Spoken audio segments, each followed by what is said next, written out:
अस्सलामुअलैकुम, आप देख रहे हैं होराइज़न न्यूज़ 80। एक अफसोसनाक खबर शामिल करते हैं साहिवाल से। साहिवाल बॉडी बिल्डिंग में एक मशहूर नाम शाह नदीम उर्फ नन्ना रज़ा इलाही से इंतकाल कर गए हैं। इन्ना लिल्लाहि व इन्ना इलैहि राजिऊन। शाह नदीम ने मिस्टर साहिवाल का टाइटल हासिल करके साहिवाल का नाम बुलंद किया। इसके बाद अनथक मेहनत और लगन से मिस्टर पाकिस्तान का टाइटल हासिल किया।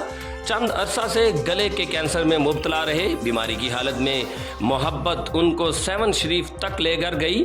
हाजिरी देने के बाद दरबार से बाहर निकलते वक्त हार्ट अटैक से जान की बाजी हार गए। सैकड़ों सोगवारान की मौजूदगी में उनको सुपुर्द खाक कर दिया गया। Report Rauf Shahzad Jatt, divisional bureau chief Sahiwal, horizon news 80 Pakistan.